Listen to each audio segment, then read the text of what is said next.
Voici des histoires d'hommes qui ont connu de près le messager, prière et salut sur lui. Certains l'ont accompagné dès le début de sa mission, d'autres en cours de chemin. Mais tous sont venus au moment qui leur fut prédestiné, à une époque où de grands bouleversements allaient être opérés. Les livres d'histoire sont pleins de récits. Il est dommage que nous soyons aussi indifférents à ces événements. Des récits véridiques, passionnants de sacrifices et de difficultés pour libérer l'humanité du polythéisme. On verra leur foi, leur détermination, leur héroïsme ainsi que leur allégeance à Dieu et à son messager, prière et salut sur lui. Nous allons découvrir ensemble des portraits de ceux qui ont accompagné le messager, prière et salut sur lui. Alors détendez-vous, n'hésitez pas à partager et à liker, profitez-en pour activer les notifications pour ne rater aucun podcast. Mettez-vous à l'aise, nous allons entrer dans les épreuves des hommes autour du prophète. Le portrait d'aujourd'hui est de Abu Dar al-Ghifari, que Dieu l'agrée. Il arriva à la Mecque comme n'importe quel autre voyageur qui venait ou pour faire des tournées autour des divinités encore vénérées ou pour faire une halte et se reposer avant de reprendre la route. Pourtant, il était à la recherche du messager, prière et salut sur lui. Il venait de faire tout ce chemin depuis les territoires des Ghifar pour le connaître et l'entendre parler de cette nouvelle religion. Dès son arrivée, il se mit à recueillir ici et là les informations. Chaque fois qu'il entendait des gens parler de Mohammed, prière et salut sur lui, il tendait l'oreille prudemment, si bien qu'il avait recueilli l'information sur le lieu où il pouvait le trouver. Au matin de ce jour-là, il s'en alla à cet endroit-là où il trouva le messager, prière et salut sur lui, assis seul. Il se rapprocha de lui et dit « Bonjour, ô frère arabe !»« Salut à toi, ô frère !» répondit le messager, prière et salut sur lui. « Chante-moi ce que tu dis, dit Abu Dar. »« Ceci n'est pas de la poésie pour que je te chante, dit le messager. »« Fais-moi donc une récitation, dit Abu Dar. » Alors le messager, prière et salut sur lui, lui récita des versets pendant qu'Abu Dar écoutait attentivement. Abu Dar, que Dieu l'agrée, n'attendit pas beaucoup de temps pour proclamer « J'atteste qu'il n'y a de Dieu que Dieu, et j'atteste aussi que Mohammed est son serviteur et son envoyé. »« D'où es-tu, frère arabe ?» dit le messager. « De Ghifar, répondit Abu Dar. » À cette réponse, le messager, prière et salut sur lui, esquissa un large sourire significatif. Abu Dar sourit aussi et sut au fond de lui le sens de ce sourire de son interlocuteur. Eh oui, la tribu de Ghifar était réputée pour le brigandage. Ces derniers étaient des pillards redoutés dans toute l'Arabie.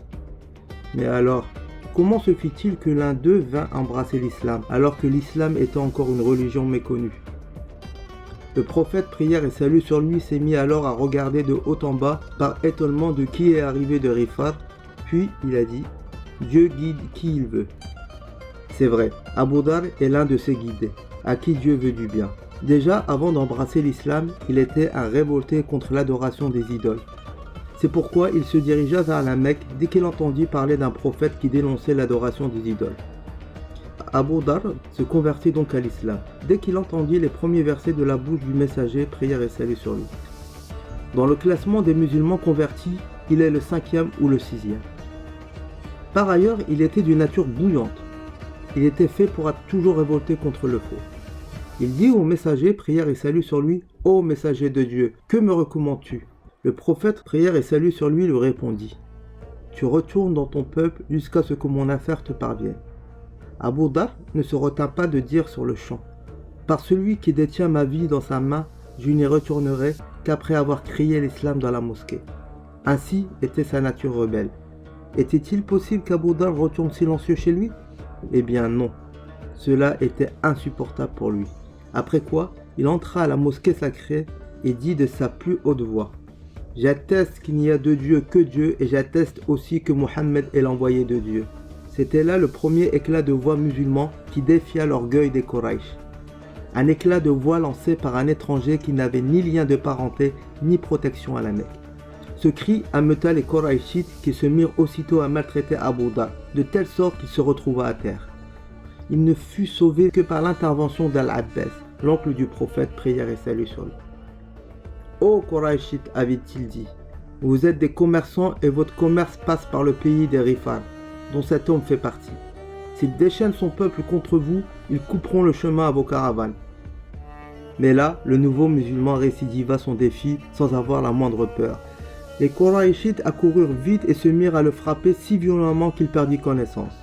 Et quand il reprit connaissance, il dit encore à haute voix: « J'atteste qu'il n'y a de Dieu que Dieu et j'atteste aussi que Mohammed est l'envoyé de Dieu. » La nature de ce nouveau disciple n'étant plus un secret pour personne, le messager, prière et salut sur lui, lui réitira son ordre de retourner chez lui et d'attendre la suite des événements. Abu Dharr rentra donc chez lui et appela aussitôt aux membres de sa tribu à l'islam. Il ne se limita pas dans cette noble mission à sa seule tribu, puisqu'il appela aussi les Aslam, qui étaient les voisins des Rifar. Après l'expatriation du messager à Médine, prière et salut sur lui, voilà Abu Dharr, que Dieu l'agrée, qui arriva avec un grand convoi de musulmans venant du territoire des Rifar et des Aslam. Le messager, prière et salut sur lui, résuma en quelques mots la vie à venir de son compagnon. Effectivement, la sincérité sera l'essentiel dans la vie d'Abu Dharr. Il mènera une vie de sincère qui ne trompa ni lui-même ni autrui et qui ne permit pas qu'on le trompe. Comme le messager, prière et salut sur lui, voyait avec clairvoyance les difficultés qu'Abu Dharr allait rencontrer, il lui recommandait toujours la patience. Un jour, il lui posa cette question: « Ô Abu Dharr, comment agirais-tu quand tu seras rejoint par les émirs qui s'accaparent du butin ? Par celui qui t'a envoyé avec le vrai, je frapperai alors avec mon épée, dit Abu Dharr. Ne te montrerai-je pas ce qui est beaucoup mieux que cela ? Tu t'armes de patience jusqu'à ce que tu me rejoignes, dit le messager, prière et salut sur lui. » Pourquoi le messager lui avait-il posé précisément cette question ? Les émirs et la fortune, voilà la question à laquelle Abu Dharr consacra toute sa vie, tout en ayant toujours à l'esprit le conseil du messager. L'époque du messager, prière et salut sur lui, passa, puis celle d'Abu Bakr, puis celle de Omar, que Dieu les agrée, avec la domination de la sobriété. Durant cette période, il n'y eut pas de déviation pour Abu Dharr. Mais après la mort de Omar, que Dieu l'agrée, les choses changèrent. Il constata alors les effets néfastes du pouvoir et de la fortune sur ses compagnons qui avaient pourtant côtoyé le messager, prière et salut sur lui.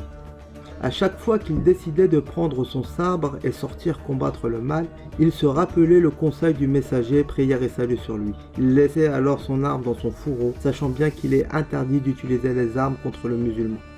Il n'appartient pas à un croyant de tuer un autre croyant si ce n'est par erreur. Sa tâche n'était donc pas de prendre les armes, mais d'exprimer son opposition aux pratiques condamnables par le propos véridique et juste. Il fit alors face avec sincérité aux émirs, aux riches, c'est-à-dire à tous ceux qui, par leur penchant pour la vie d'ici-bas, devinrent un danger pour la religion. L'opposition d'Abu Dharr au centre du pouvoir et de la fortune devint si importante que son nom fut connu de tout le monde. Dans chaque ville où il allait, avec chaque émir qu'il rencontrait, il avait sur ses lèvres cette devise: « Annonce à ceux qui amassent l'or et l'argent qu'ils auront des cautères de feu avec lesquels leurs fronts seront cautérisés le jour de la résurrection. » Sa devise devient tellement célèbre que les gens la reprenaient toutes les fois qu'ils le rencontraient dans la rue. À Damas, où Muawiyah ibn Abu Sufyan, que Dieu l'agrée, était le gouverneur qui gérait à sa guise les biens de la communauté musulmane. Abu Dharr mit à nu la gestion scandaleuse qui ne profitait qu'aux riches. Dans ces réunions, il dit entre autres: « Cela m'étonne de celui qui ne trouve pas de quoi manger chez lui, ne sort-il pas avec l'épée brandie ?» Puis se rappelant le conseil du messager, prière et salut sur lui, il abandonna le discours guerrier pour revenir au discours raisonnable basé sur les arguments. Il parla de la justice sociale, de l'égalité entre les hommes et des devoirs de l'émir. Son activité devint dangereuse pour les émirs lorsqu'il fit un débat public avec Muawiyah. Ce jour-là, Abu Dharr dit à Muawiyah ses 4 vérités. Il lui rappela sans crainte sa fortune qu'il avait avant de devenir gouverneur, sa maison qu'il avait à la Mecque et les palais qu'il possédait en Syrie. Ensuite, il s'adressa aux compagnons devenus riches qui étaient assis. « Êtes-vous ceux qui ont accompagné le messager pendant que le Coran descendait sur lui ? Oui, c'est vous qui étiez présents alors que le Coran descendait. » Puis il revint à la charge pour poser la question. « Ne trouvez-vous pas dans le livre de Dieu ? » Ô vous qui croyez, beaucoup de rabbins et de moines dévorent les biens des gens illégalement et leur obstruent le sentier d'Allah. À ceux qui thésaurisent l'or et l'argent et ne les dépensent pas dans le sentier d'Allah, annonce un châtiment douloureux. Le jour où ces trésors seront portés à l'incandescence dans le feu de l'enfer et qu'ils en seront cautérisés, front, flanc et dos, voici ce que vous avez thésaurisé pour vous-même. Goûtez de ce que vous thésaurisiez. Muawiyah intervient pour dire: Ces versets ont été révélés à propos des gens du livre. Mais Abu Dhar répliqua, non, ils ont été révélés pour nous et pour eux. Puis, il continua à conseiller Muawiyah et ses semblables de remettre les fermes, les palais et tous les autres au trésor public. Après le débat, Muawiyah envoya au calife Othman, que Dieu l'agrée, une lettre dans laquelle il se plaint en ces termes. Abu Dhar a corrompu les gens en Syrie. Alors Othman convoqua Abu Dhar à Médine. Celui-ci entra effectivement et eut avec le calife un long entretien, à la fin duquel il dit « Je n'ai pas besoin de votre monde ». Puis quand Othman l'invita à rester près de lui à Médine, Abu Dhar demanda la permission de se retirer à Arbada. Il eut cette permission. Un jour, il reçut la visite d'une délégation venue de Koufa. On lui demanda de diriger la révolte contre le calife. Mais lui les mit en garde contre une telle action avec des mots très clairs. Par Dieu, si Othman me crucifie sur la plus longue planche ou sur une montagne, j'écouterai et j'obéirai et je patienterai. S'il me renvoie chez moi, j'écouterai et j'obéirai et je patienterai. Après cette mise en garde, on comprend qu'Abu Dhar était resté respectueux du conseil du messager. Par ailleurs, il resta toute sa vie le regard braqué sur les fautes commises par les fortunés et les détenteurs du pouvoir. Il détesta tellement le poste de responsabilité et de la fortune qu'il préféra éviter ses compagnons devenus responsables. Une fois Abu Moussa al-Ash'ari radiallahu anhu se précipitant à la rencontre en lui disant « Bienvenue à toi mon frère ». Abu Dhar lui répliqua sèchement « Je ne suis plus ton frère, je l'étais avant que tu deviennes un émir ». À une autre occasion, il se comporta de la même façon avec Abu Huraira radiallahu anhu. Laisse-moi tranquille, tu n'es pas celui-là à qui on a donné le poste d'émir, si bien que tu es devenu propriétaire de constructions, de bétail et de terres cultivées. En outre, quand on lui proposa l'émirat d'Irak, il répondit « Par Dieu, non, vous ne m'attirez jamais par votre ici-bas ». Un jour, un compagnon à lui le vit avec un vêtement très ancien. Il lui dit « N'as-tu pas un autre vêtement ? Il y a quelques jours, j'ai vu dans tes mains 2 vêtements nouveaux. »« Ô fils de mon frère, répondit Abu Dhar, je les ai donnés à quelqu'un qui en avait plus besoin que moi. »« Par Dieu, tu en as très besoin, fit remarquer le compagnon. »« Oh mon Dieu, rétorqua Abu Dhar, pardonne-lui. Toi, tu glorifies la vie d'ici-bas. Ne vois-tu pas cet habit que je porte ?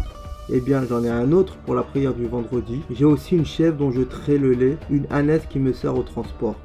Y a-t-il un bienfait meilleur que celui que nous avons ? » En rapportant des hadiths du messager, prière et salut sur lui, il avait dit une fois « Mon ami m'a recommandé 7 choses. Il m'a ordonné d'aimer les pauvres et d'être proche d'eux. Il m'a ordonné de voir celui qui est en dessous de moi et de ne pas voir celui qui est au-dessus de moi. Il m'a ordonné de ne rien demander à personne. Il m'a ordonné de préserver les liens de parenté. Il m'a ordonné de dire la vérité même si elle est amère. Il m'a ordonné de craindre le reproche de personne en vue de Dieu. Il m'a ordonné de dire beaucoup, il n'est de force et de puissance que par Dieu. » Abu Dhar, que Dieu l'agrée, avait bien façonné sa vie, suivant ce testament si bien qu'il devint la conscience de sa communauté. Voici justement le témoignage de l'imam Ali radiallahu anhu à son sujet. À part Abu Dhar, que Dieu l'agrée, il ne reste aujourd'hui aucun qui, en vue de Dieu, ne craint pas le reproche des personnes. Durant toute sa vie, il fut un opposant de l'exploitation du pouvoir et de la monopolisation des richesses. Il vécut toujours en tant que bâtisseur du droit chemin. Une fois, il avait dit « Par celui qui détient mon âme dans sa main, si vous déposez le sabre sur mon cou et que je pense avoir le temps de dire un mot que j'ai entendu du messager, prière et salut sur lui, avant de me le couper, je dirai ce mot sans hésiter un seul instant. » Le jour de sa mort, il était seul avec sa femme. Sa femme était assise près de lui, les larmes aux yeux. Pour la consoler, il lui dit « Pourquoi pleurer alors que la mort est un droit ? » « Je pleure parce que tu vas mourir, alors que je n'ai pas de linceul pour t'y ensevelir, dit-elle. « Calme-toi, reprit-il, ne pleure pas. J'ai entendu le messager, prière et salut sur lui, dire, alors que j'étais chez lui avec un groupe de compagnons, un d'entre vous mourra dans une terre déserte, mais un groupe de croyants assisteront à sa mort. Tous ceux qui étaient présents à cette réunion-là sont morts au milieu d'une communauté. Il ne reste que moi et me voilà en train de mourir dans un désert. Surveille la route, un groupe de croyants va arriver. » Puis il rendit l'âme. Par Dieu, il avait dit vrai. Voilà au loin une caravane qui se profilait. Abdullah ibn Mas'ud était parmi les caravaniers. À la vue d'une dame et d'un enfant près d'un corps étendu, il réorienta sa monture. Les autres firent comme lui. Dès qu'il arriva, il reconnut vite le corps inerte de son compagnon. Il fondit en larmes avant de se rapprocher de la dépouille. Puis il dit, le messager de Dieu a dit vrai. Tu marcheras seul, tu mourras seul et tu seras ressuscité seul. Le messager, prière et salut sur lui, avait dit cela lors de l'expédition de Tabouk, en l'an 9 de l'Hégire, c'est-à-dire 20 ans avant ce jour-là. Lors de ce déplacement, Abu Dhar était resté loin derrière l'armée musulmane, à cause de son faible chameau, si bien que son absence avait été remarquée. Après s'être convaincu de l'incapacité de sa monture à continuer le voyage, il avait pris le chemin à pied. Il avait alors rattrapé ses compagnons le lendemain. Lorsque le messager, prière et salut sur lui, l'avait vu s'avancer seul, il avait dit « Dieu accorde sa miséricorde à Abu Dhar. Il marchera seul, il mourra seul et il sera ressuscité seul. » Merci beaucoup à tous ceux qui m'ont écouté. N'hésitez pas à partager et à liker. Activez les notifications pour ne rater aucun podcast. J'espère que ça vous a plu et je vous dis à la prochaine, Inch'Allah. Assalamu alaikum wa rahmatullahi ta'ala wa barakatuh.